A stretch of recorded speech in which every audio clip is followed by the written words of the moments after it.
Doctor ortho Ayurvedic oil और capsule, अब दर्द भी घुटने टेकेगा। जिनेवा में विश्व स्वास्थ्य सभा के 38वें सत्र में प्रधानमंत्री नरेंद्र मोदी बोले, इस साल विश्व स्वास्थ्य सभा का विषय वन वर्ल्ड फॉर हेल्थ, ये वैश्विक स्वास्थ्य के लिए भारत के दृष्टिकोण के अनुरूप।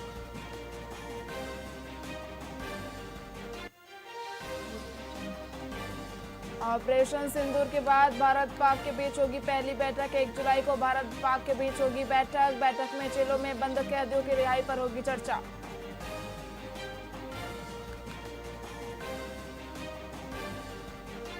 खरगे के स्टेटमेंट पर बीजेपी का पलटवार, राहुल गांधी पाकिस्तान के नायक। पाकिस्तानी चैनल राहुल गांधी को दिखा रहे कांग्रेस के स्टेटमेंट से पाकिस्तान को मदद।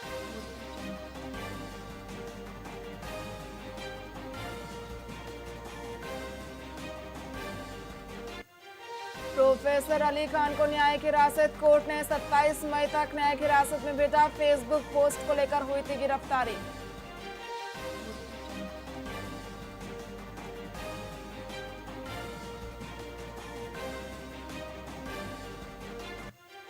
बेंगलुरु में भारी बारिश, 500 घर डूबे, 3 की मौत। महाराष्ट्र झारखंड में बिजली गिरने से 7 की मौत। राजस्थान दिल्ली में हीट वेव का अलर्ट।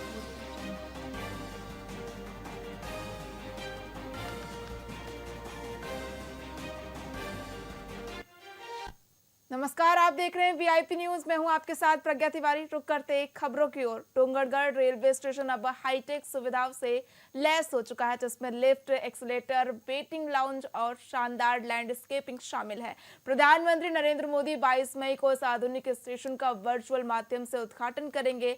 लेकिन स्थानीय लोगों का सवाल है कि जब स्टेशन पर ट्रेनें ही नहीं रुकेंगी तो इन सुविधाओं का फायदा क्या। अमृत भारत स्टेशन योजना के तहत स्टेशन का कायाकल्प किया गया है, लेकिन क्षेत्र के नागरिक इस विकास को अधूरा मानते हैं। बैठक में जन प्रतिनिधियों ने स्पष्ट रूप से कहा कि ट्रेनें बंद होने के कारण लोग बसों पर निर्भर हैं या सफर छोड़ रहे हैं। स्थानीय नागरिकों का मानना है कि अगर ट्रेनें नहीं चलाई जाएंगी तो स्टेशन को मॉर्निंग वॉक के लिए खोल देना चाहिए। अमृत स्टेशन स्कीम योजना के अंतर्गत जो 103 स्टेशन है और उसका एक साथ जो है देश के यशस्वी प्रधानमंत्री 22 तारीख के उद्घाटन करेंगे। उस विषय को लेकर हम सब यहाँ पर बैठे हुए थे, लेकिन जब बैठे थे तो एक बहुत अच्छी यहाँ के जो गणमान्य नागरिक आए थे, सभी लोग बहुत खुश हैं इस विषय को लेकर कि जैसा स्टेशन बना है वास्तव में देखने लायक है। हम जो है रेलवे विभाग का बहुत बहुत धन्यवाद देते हैं और प्रधानमंत्री जी का भी देते हैं। लेकिन जो सबसे बड़ी समस्या है, स्टेशन तो आपने बहुत अच्छा बनाया, हम भारत सरकार का और रेलवे का दोनों का स्वागत करते हैं, लेकिन इसके अनुरूप जो है कुछ अच्छी ट्रेनें पब्लिक के लिए अगर मिल जाती तो ये सोने पे सुहागा वाली बात हो जाती है। तो हम माननीय प्रधानमंत्री जी से, माननीय रेलवे से यहाँ निवेदन करते हैं कि जनता के अनुरूप जो है कुछ लोकल ट्रेनें, कुछ एक्सप्रेस ट्रेनें जिसका यहाँ पर ठहराव हो और उसका लाभ सीधा जो है तीर्थयात्रियों को और साथ में जनता को भी मिले। ये हम जो है भारत सरकार से और रेलवे प्रशासन से अपील करते हैं। 22 तारीख को माननीय प्रधानमंत्री जी के द्वारा डोंगरगढ़ रेलवे स्टेशन का लोकार्पण किया जाएगा। इस योजना के अंतर्गत में इस डोंगरगढ़ रेलवे स्टेशन का बहुमुखी विकास किया गया है, जो यहाँ के यात्रियों सभी के लिए बहुत उपयोगी रहेगा और ट्रेनों की भी सुविधा यहाँ दी जा रही है और अभी स्टेशन का बहुत कायाकल्प किया गया है जो बहुत ही सुंदर है। इस विषय पे बताना चाहूँगा कि रेलवे प्रशासन इस विषय पे भी आगे कार्य कर रही है और आपकी जो डिमांड है लोकल ट्रेन स्टार्ट करने का, इसको भी प्रशासन के समक्ष रखा जाएगा और इस पर भी जल्द चलाने पर विचार किया जाएगा। ट्रेनें थी सर, वो भी बंद कर दी गई, वो भी चालू कराए जाएंगे जैसे समय रहेगा। रेलवे के अनुसार जो समय के अनुसार जो उनका दिनचर्या है उसके अनुसार चालू कराया जाएगा। आम जनता से अपील यही हम लोग करना चाहते हैं कि ज़्यादा से ज़्यादा रेलवे का आप लोग सदुपयोग करें, क्योंकि रेलवे के उपयोग में ना उनके पैसा कम रहता है बल्कि उनको सुविधाएं भी ज़्यादा मिलती हैं। जैसे चलते हुए बस में आप प्रसाधन का उपयोग नहीं कर सकते, लेकिन चलती हुई ट्रेन में आप कर सकते हैं, है ना। और ये बुजुर्गों के लिए, बच्चों के लिए खास करके बहुत सुरक्षित साधन है। तो ज़्यादा से ज़्यादा हम विनती करते हैं कि रेलवे के द्वारा दिए गए रेल का उपयोग जनता करे। अमृत सुशासन तिहार के अंतर्गत मुख्यमंत्री विष्णुदेव साय ने दुर्ग जिले के धमधा विकासखंड स्थित ग्राम अछोटी का अचानक दौरा किया। मुख्यमंत्री हेलीकॉप्टर से पहुंचे और डायट कॉलेज परिसर में 29,20,000 रुपए की लागत से निर्मित महतारी सदन का निरीक्षण किया। उन्होंने निर्माण कार्य की गुणवत्ता का मुआयना करते हुए स्वयं अपने हाथों से भवन के कॉलम की तराई की, जिससे कार्य की मजबूती और पारदर्शिता का संदेश दिया गया। महतारी सदन ग्रामीण महिलाओं के सशक्तिकरण और सामुदायिक संवाद का केंद्र बने जो स्थानीय स्तर पर महिलाओं की भागीदारी को बढ़ाने में सहायक होगा।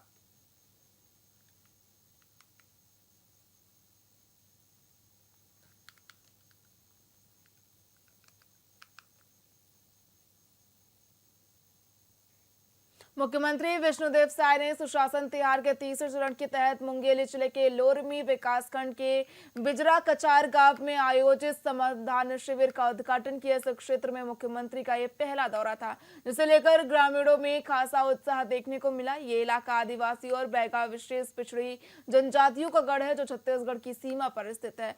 समाधान शिविर का विधिवत शुभारंभ करते हुए मुख्यमंत्री ने छत्तीसगढ़ महतारी एवं सरस्वती माता के समक्ष दीप प्रज्वलित किया। इस अवसर पर ग्रामीण महिलाओं और किसानों ने पारंपरिक कुमरी नृत्य के साथ मुख्यमंत्री का स्वागत किया। शिविर में केंद्रीय राज्य मंत्री तोकन साहू, डिप्टी सीएम अरुण साव और गणमान्य नागरिक मौजूद रहे। अभी हमारे प्रदेश में सुशासन तिहार चल रहा है। 8 अप्रैल से शुरू हुआ है और 21 मई तक चलने वाला है। 3 चरणों में चलने वाला है और अभी दूसरे चरण में 5 मई से लगातार इस तरह का समर्पण शिविर का आयोजन जगह जगह हो रहा है और चक्र निरीक्षण भी हो रहा है, जिसमें हम स्वयं और हमारे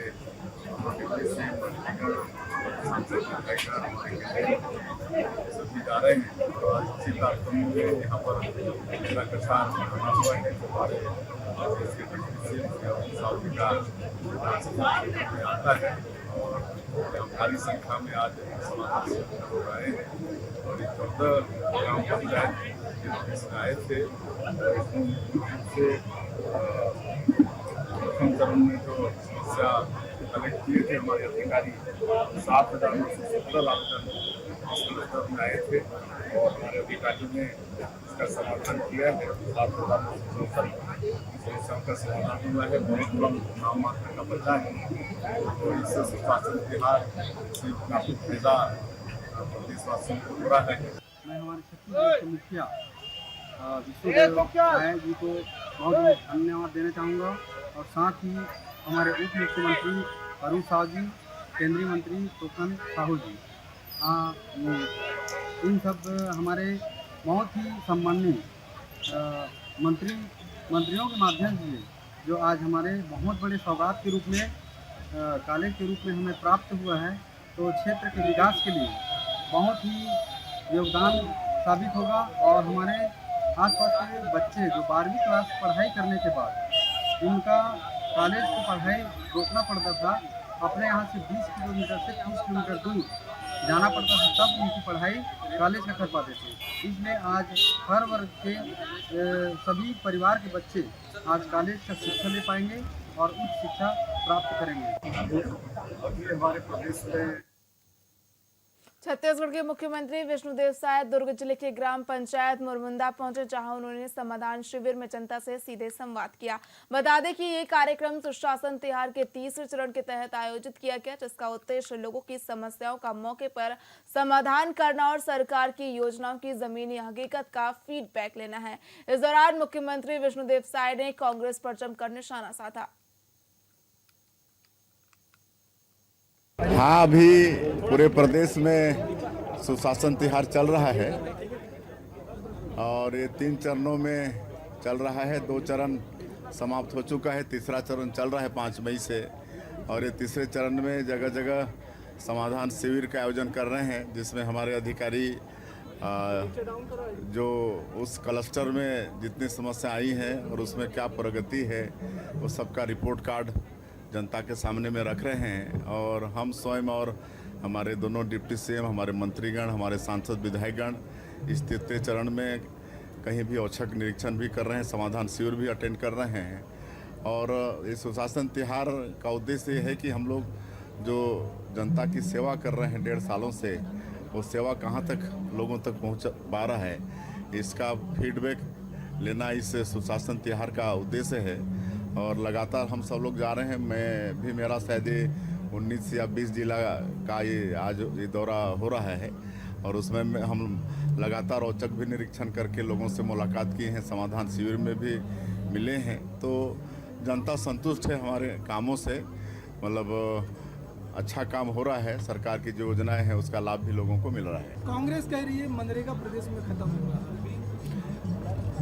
अब वो लोग तो झूठ बोलने में महारत हासिल है उनको। ऐसा झूठ बोलते हैं कि मतलब ऐसा लगता है उनके चेहरे में थोड़ा सिकन भी नहीं आता है।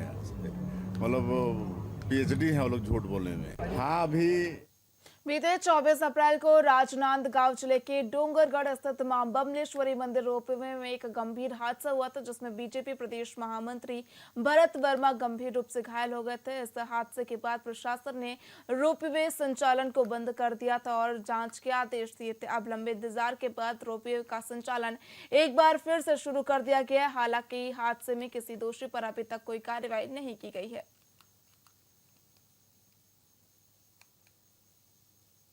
रोपवे में घटना के बाद दामोदर रोपवे कंपनी द्वारा उसको आवश्यक सुधार कार्य करके एक टेक्निकल रिपोर्ट भेजा गया है। साथ में एनआईटी रायपुर के टीम द्वारा जांच किया गया है। जांच में और आवश्यक सुधार करने के लिए बोला गया था। सुधार करके रोपवे को मैनुअली स्टार्ट किया गया है। उसको देखते हुए मंदिर ट्रस्ट ने इसको बहुत गंभीरता से लिया और इसमें कहीं और आगे दुर्घटना ना हो, इसको देखते हुए समस्त चीज़ों को ध्यान में रखते हुए जो एक्सपर्ट है, जिसमें एनआईटी की भी एक टीम आई थी रायपुर से, उन्होंने और रोपवे के जो संचालन करता है दामोदर रोपवे वाले, उनकी संयुक्त रूप से इसका पूरा जांच की गई।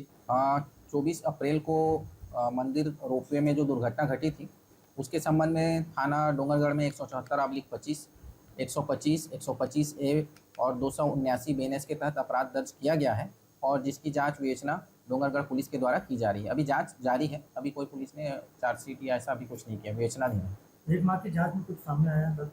अभी पुलिस ने मौके के सीसीटीवी के लिए उस दौरान क्या क्या कर्मचारी उपस्थित थे, कौन कौन किसकी क्या ड्यूटी थी, उस संबंध में नोटिस दिया गया है। रोपवे में घटना के बाद छत्तीसगढ़ के झीरम घाटी नक्सली हमले को 13 साल पूरे हो रहे हैं, जिसके चलते 25 मई को कांग्रेस पार्टी इस हमले की बरसी मनाएगी। प्रदेश कांग्रेस अध्यक्ष दीपक बैज ने बताया कि पार्टी के नेता झीरम घाटी जाकर शहीद नेताओं को श्रद्धांजलि देंगे और इस कार्यक्रम के लिए गृह मंत्री को भी आमंत्रित किया गया है। साल 2013 में इस हमले में कांग्रेस के कई वरिष्ठ नेताओं की नक्सलियों द्वारा हत्या भी कर दी गई थी। झीरम की घटना में नाम पूछ कर मार दिया जाता है और वैसी घटना लगभग पहलगांव के आतंकी हमले में भी हुआ। दोनों भारतीय जनता पार्टी की सरकार छत्तीसगढ़ में भी और केंद्र में भी, तो कहीं न कहीं दोनों से ये दोनों घटनाएं कहीं न कहीं मिलती जुलती है, तो सवाल ही नहीं।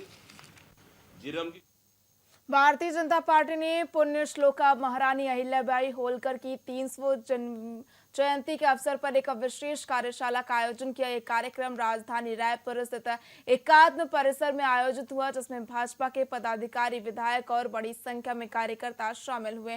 कार्यशाला में छत्तीसगढ़ बाल संरक्षण आयोग की अध्यक्ष वर्णिका शर्मा ने मुख्य वक्ता के रूप में संबोधित करते हुए कहा कि महारानी अहिल्याबाई होलकर ने अपने शासनकाल में सामाजिक सुधारों और सुशासन को प्राथमिकता दी।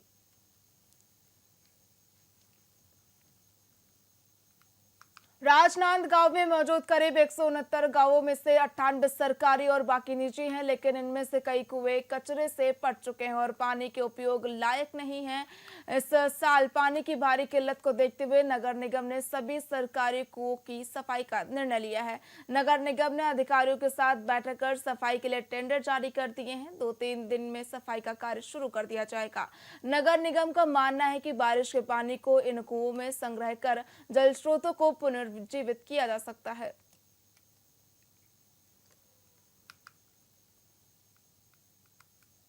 नगर निगम के सामने छत्तीसगढ़ मुक्ति मोर्चा ने अनिश्चितकालीन हड़ताल शुरू करती है। उनका आरोप है कि शहर में लगातार समस्याएं बनी हुई हैं जिनका समाधान नहीं किया जा रहा है। इससे पहले भी वे समस्याओं को लेकर हड़ताल पर बैठे थे, लेकिन महापौर के आश्वासन पर हड़ताल समाप्त कर दी गई थी। हालांकि 2 महीने बाद भी शहर की समस्याएं जस की तस बनी हुई हैं। छत्तीसगढ़ मुक्ति मोर्चा के सदस्यों ने नगर निगम के सामने पंडाल लगाकर हड़ताल की शुरुआत की है। उनका स्पष्ट कहना है कि जब तक समस्याओं का समाधान नहीं होगा तब तक वे हड़ताल जारी रखेंगे। हमारा संघ का मुद्दा वही पुराना है जो हम 40 दिन पहले हम शुरू किए थे, और 40 दिन पहले हमने नगर के पेयजल की व्यवस्था, साफ सफाई, नाली वाली साफ सफाई और कर्मचारियों को वेतन के संबंध में, एरियस के संबंध में रिटायर कर्मचारियों को पैसा नहीं दिया गया है, 1-1.5 साल हो गया है। 1.5 साल से फंड का पैसा जमा नहीं हुआ है कर्मचारियों का, और ऐसे तमाम कोर्ट के आदेश का पालन नहीं हो रहा है, हाई कोर्ट के आदेश का। इन तमाम मुद्दों को लेकर हमने 10 तारीख को आंदोलन शुरू किया था। 10 अप्रैल को आदरणीय महापौर मधुसूदन यादव के कहने पर हमने, उसके आश्वासन पर हमने 11 तारीख को उस आमरण को ख़त्म किया था। उनके द्वारा कहा गया था कि मुझे समय दिया जाए थोड़ा, और मैं आपकी सारी समस्या हल करूंगा।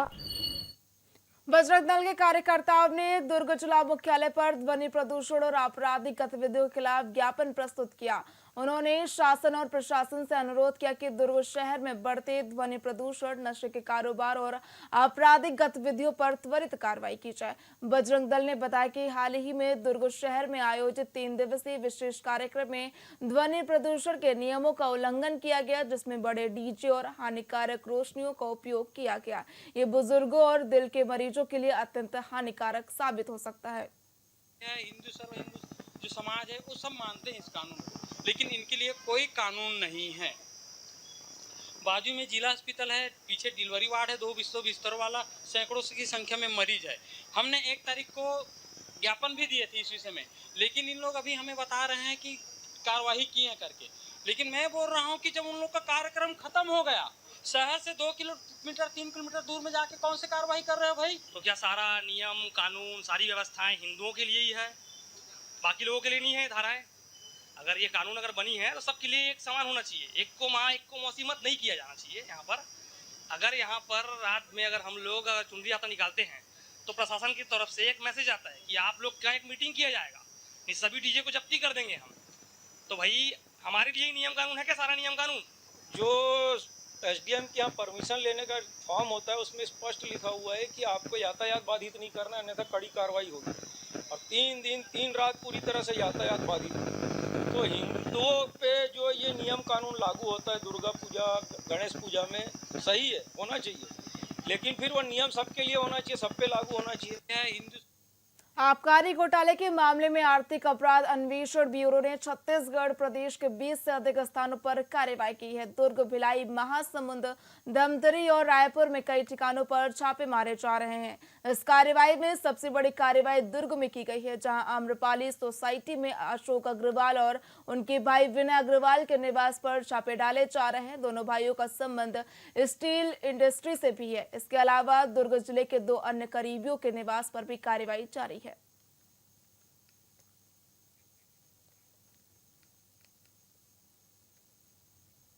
मोदाकपाल से पवरेल में बन रही डामरीकरण सड़क के निर्माण को लेकर हाल ही में उठे सवालों पर संबंधित अधिकारी एसडीओ ने प्रतिक्रिया दी है। उन्होंने स्पष्ट किया है कि सड़क का निर्माण पूरी तरह से निर्धारित मानकों और नियमों के अनुसार किया जा रहा है। अधिकारी ने कहा कि निर्माण कार्य की गुणवत्ता पर लगातार निगरानी रखी जा रही है। यदि किसी प्रकार की लापरवाही या गड़बड़ी की शिकायत मिलती है तो तत्काल जाँच की जाएगी।